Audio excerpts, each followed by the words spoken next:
Hello students. In previous video we started the chapter 3rd, the changing face of earth, where we start horizontal movement, vertical movement and read about the folding and folding. Today we start the sudden movement of volcanoes and eruption earthquakes. The when lithospheric plates move, the surface of the earth vibrates. जब lithospheric plates जो हैं वो move करती हैं तो अर्थ vibrate करती है. The vibration can travel all around the earth, और ये जो वाइब्रेशन है वो पूरे अर्थ में ट्रैवल करता है. These vibration are called earthquakes, और ये जो वाइब्रेशन होता है इनको अर्थक्वेक्स कहा जाता है. In other words, an earthquake is the result of sudden release of energy in the earth. Earthquake को अगर हम दूसरी लैंग्वेज में कहें या और समझना चाहें तो हम ये कह सकते हैं जो अर्थ की एनर्जी है जब सडन रिलीज होती है तो वो अर्थक्वेक कहलाती है. The place in the crust where the movement starts is called focus. जहाँ से ये मूवमेंट स्टार्ट होता है इसको फोकस कहा जाता है. The place on the earth surface above the focus is called the epicentre. Earth के नीचे जहाँ से वो स्टार्ट हो रहा है वो फोकस पॉइंट कहलाता है, और जहाँ से वो बाहर की तरफ फील होता है, the place on the surface above the focus, just focus के ऊपर वाला जो एरिया होता है वो एपिसेंटर कहलाता है अर्थ सरफेस पे. As the vibration travel outwards from the epicentre in the form of waves, the greatest damage is usually caused to the area closest to the epicenter. जो जैसे जैसे वाइब्रेशन जो होता है वो बाहर की तरफ आता है और वेव्स जो होती हैं वो बाहर की तरफ निकलती हैं तो वो ग्रेटेस्ट डैमेज की वजह बनती है. This is called a earthquake, और इसको क्या कहा जाता है? अर्थक्वेक कहा जाता है. An earthquake can be measured with the help of an machine called seismometer या सिस्मोग्राफ.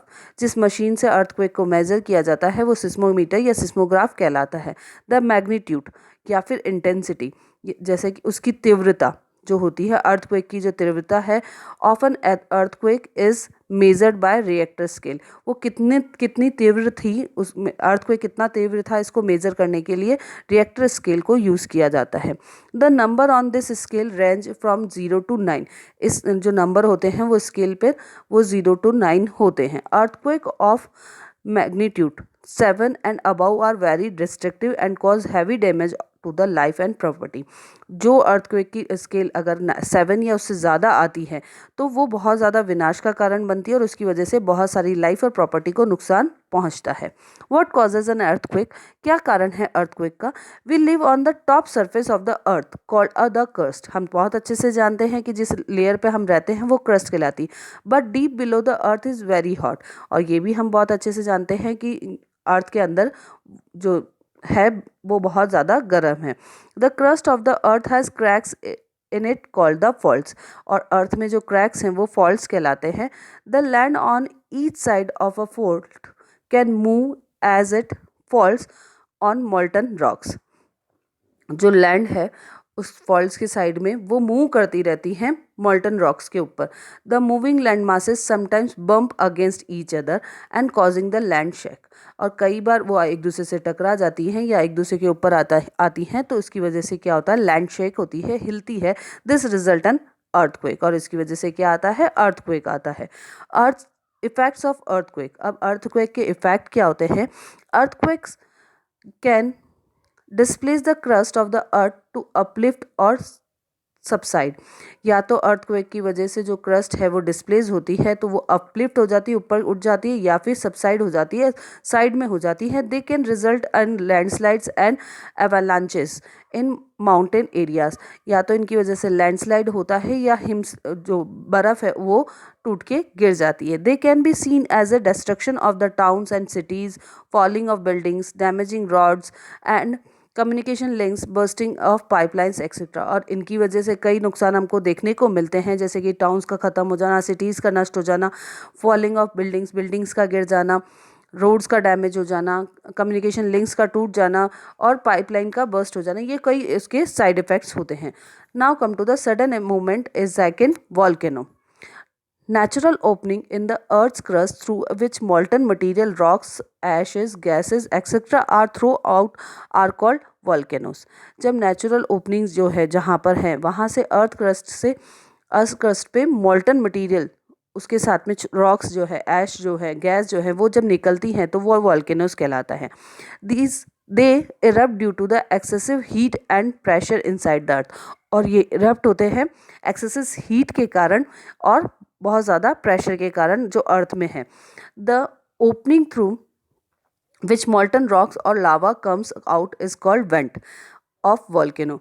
जहाँ से वो बाहर की तरफ निकलते हैं वो जगह होती है, वो उसको वेंट कहा जाता है। The funnel shaped depression at the depression at the top of the vent is called crater।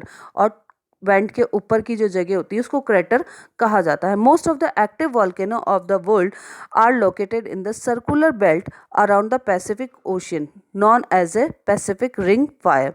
और एक्टिव वॉल्केनो की जो रेंज है वो पैसिफिक ओशियन में है और वो सर्कुलर बेल्ट में है, इसलिए उसको क्या कहा जाता है, पैसिफिक रिंग ऑफ फायर कहा जाता है। Some volcanoes are also found in the Mediterranean sea and Caspian sea known as a mid world mountain belt. Volcano and landforms.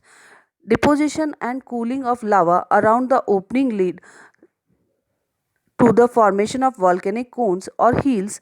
Sometimes the lava can comes out through the cracks or fault and called fissure eruption. कई बार जो वो crack से बाहर निकलते हैं तो उसको फॉल्ट से उससे निकलते हैं तो उसको फिशर इरप्शन भी कहा जाता है। लावा ejected by the volcanoes can be thick or thin in the nature। जो लावा वहाँ से निकलता है वो थिक भी हो सकता है और थिन भी हो सकता है नेचर में। If the lava is thick and larger in quantity, अगर वो थिक है और लार्जर है क्वांटिटी में, ज़्यादा है क्वांटिटी में, then a high and steep sided volcanoes with small base are formed. तो क्या होगा कि जो वॉल्केनो है वो स्मॉल बेस का बनेगा और हाई और स्टीप साइडेड उसकी होगी, ऊंची साइड होगी और खड़ी ज़्यादा स्टीप वो होगी। If the lava is thin, अगर लावा थिन होगा, then volcanic cone is shorter, तो वॉल्केनिक कोन जो होगा वो शॉर्टर होगा in height with the broader base, और उसका बेस जो होगा वो मोटा होगा या चौड़ा होगा। Such volcanoes are common in Hawaii island. No doubt, volcanic eruption or explosive nature are harmful to the nearby human settlement, plant and animal life। और ये इसमें कोई डाउट वाली बात ही नहीं है कि जब वॉल्केनो इरप्शन होता है तो वो जो नियर सेटलमेंट है ह्यूमंस के, उनके लिए, प्लांट्स के लिए और एनिमल लाइफ के लिए नुकसानदायक होता है। Types of volcano. 3 टाइप्स के वॉल्केनोज होते हैं, एक एक्टिव वॉल्केनो, डॉर्मेंट वॉल्केनो और एक्सटिंक्ट वॉल्केनो। एक्टिव वॉल्केनो जो कि सक्रिय हैं, जो कि इरप्ट होते रहते हैं। A volcano in which continuous volcanic activity occur and eruption can take place at any time is called a active volcano. For an example, Mauna Loa and Kilauea in Hawaii and Etna in Italy. The active volcano in India found in Barren Island in the Andaman and Nicobar group of island. India में जो इस type के volcano है वो अंडमान निकोबार में है, barrel island पे। Dormant volcanoes. Volcanoes that have not erupt for a long time but have chances of eruption. वो वॉल्केनोज जिनकी कि लॉन्ग टाइम से कोई इरप्शन नहीं हुआ लेकिन उनके चांसेस है इरप्शन होने के, उनको कहा जाता है dormant volcano. Example such volcanoes including Mount Vesuvius of Italy. Extinct volcanoes. Volcanoes that have not erupted for at least 2 million years and are not likely to erupt at all called extinct volcano। कई volcano जो होते हैं कई सालों से, जैसे 2 million से year से नहीं इरप्ट हुए हैं और आगे इरप्ट होने की उनकी भी संभावनाएं कम हैं, वो एक्सटिंक्ट वॉल्केनोज कहलाते हैं। जैसे mount Kilimanjaro is an example. Hotspot. Hotspots are usually located where the heat of the Earth's mantle creates a column of hot, molten material that rises until it reaches the crust. The temperature melts the rocks in the crust, forming the pipes through which the magma can release to the surface. The Hawaiian island have many such volcanoes. Hotspot वो जगह है जहाँ पर क्या होता है कि earth crust पे मॉल्टन मटेरियल आता है पर कम मात्रा में वहाँ पर आता है। So read the chapter again and do the exercise. Okay, thank you.